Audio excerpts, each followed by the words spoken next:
Okay, so this is baseball choke. This is classic gi choke. Like I remember one of the first gi chokes I ever learned. Like this, Ezekiel, like loop style chokes, either one. And the Ezekiel, I remember learning those around the same time, but like I was a white belt, okay?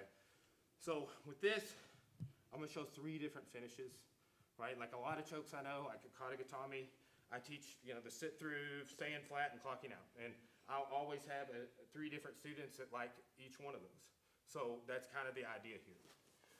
So look, there's lots of grips that you can choose to employ from knee on belly. We talk about different grips in different videos. But with this one, what I'm gonna be doing is inserting this hand here. Now a lot of people will start coming up from a head arm side mount because they already have that and they think it's a good idea. It's not. You can easily get trapped if you put the arm under the head and try and pop up to knee on belly from side control. Okay, so I need to have this set up after I already have a good knee on belly. So I'm here, boom. Right? If you wanted, you could go with a baseball with the loop, okay? What I'm gonna do is I'm gonna pop up and go here, and then I'm gonna be looking to go here, okay? Now, what I'm gonna do is the sprawl version here, like this, here.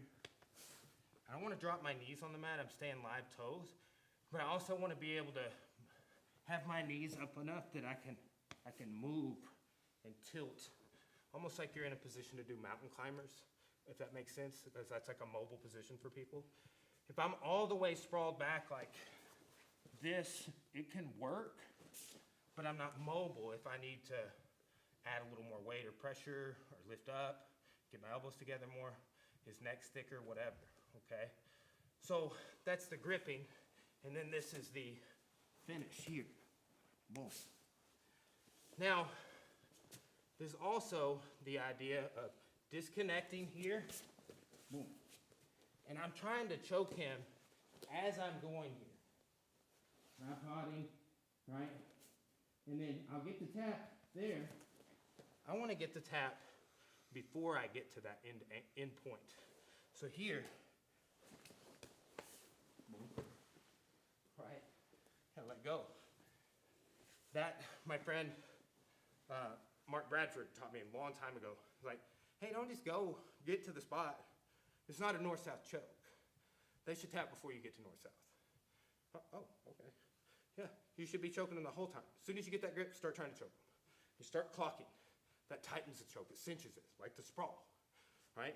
When you start adding that leverage, becoming efficient, they tap, right? So be looking for early tap on that. Final option here, all right? So I've got this knee on belly. Is I roll here over the shoulder. You can't land flat. You gotta land in a bridge. So I'm here. Boom. Okay? What'll happen with this sometimes? Right? Sit up with me, Michael, if you can. Can you try and take my back? And they'll get the hook in sometimes and take the back. And they also go unconscious sometimes. This happened in here, right? We have a guy that kills people with the baseball choke. Got 3 dudes in one tournament with it. So, but, you know, that's more of a defensive version. But if you get those elbows locked together, it's going to be hard to deal with.